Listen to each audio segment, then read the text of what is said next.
এই জন্য আল্লাহ বলছেন ইস্তাহওয়াযা আলাইহিমুশ শাইতান, ওগো আমার বান্দা, শয়তান কিছু মানুষের উপরে ভর করে, কিছু মানুষের উপরে শয়তান আপনার চেপে বসে। ফাআসাহুম যিকরাল্লাহ, শয়তান কিছু মানুষের উপরে বসার কারণে ওই মানুষগুলো আল্লাহর জিকির থেকে দূরে সরে যায়, নামাজ থেকে দূরে সরে যায়, রোজা রাখা থেকে দূরে সরে যায়, ভালো ভালো কাজ করা থেকে দূরে সরে যায়। তাহলে এখন আমরা বুঝতে পারি যারা নামাজ আদায় করে না তাদের উপরে শয়তান ভর করেছে, ঠিক কিনা? যারা নামাজ আদায় করে না, রোজা রাখে না, ভালো আমল করে না, ইস্তাহওয়াযা আলাইহিমুশ শাইতান, শয়তান তাদের উপরে ভর করেছে। ফাআসাহুম যিকরাল্লাহ, একটি মাত্র কারণ, এই একটি কারণ হচ্ছে যেন তারা নামাজ পড়তে না পারে, রোজা রাখতে না পারে, যাকাত দিতে না পারে, আপনার দান সদকা করতে না পারে, উম্মত যেন নবীর জন্য দেওয়ানা হতে না পারে, আল্লাহর প্রেমে যেন পাগল হতে না পারে, শয়তান তাদেরকে ভর করে ফেলে।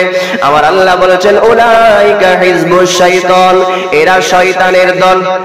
যাদের উপরে শয়তান ভর করেছে, ভর করার কারণে যারা নামাজ রোজা পড়তে পারতেছে না, মূলত উলাইকা হিজবুশ শাইতান, এরাই হচ্ছে শয়তানের দল, তারা শয়তানের দল।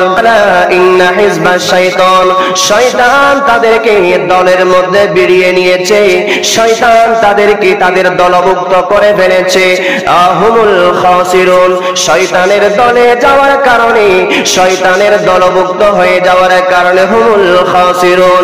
আমার আল্লাহ বলে আমার সেই বান্দারা তারা ক্ষতিগ্রস্ত হবে, তারা দুনিয়াতেও ক্ষতিগ্রস্ত হবে, আখিরাতেও ক্ষতিগ্রস্ত হবে।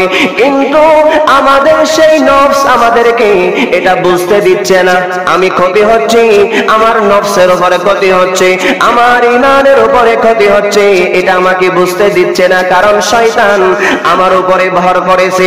আমরা নামাজ না পড়লেও আমাদের খারাপ লাগে না, ঠিক কিনা? আমরা আসরের নামাজ পড়ি না, যোহরের নামাজ পড়ি না, ফজরের নামাজ পড়ি না, আমরা এশারের নামাজ পড়ি না, কিন্তু কখনো চিন্তা করেছেন আমাদের কখনো কি খারাপ লাগে? খারাপ লাগে না। খারাপ না লাগার কারণ উলাইকা হিজবুশ শাইতান, আমরা শয়তানের দলে অন্তর্ভুক্ত হয়ে গেছি। যতক্ষণ না আমরা তওবা করব ফিরে আসতে পারবো না।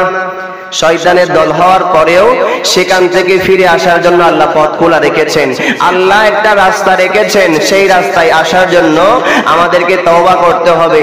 এই জন্য নবীজি শিখিয়েছেন উম্মত 5 ওয়াক্ত নামাজে, নামাজ শেষ করার পরে 5 বার তওবা করে ফেলবা।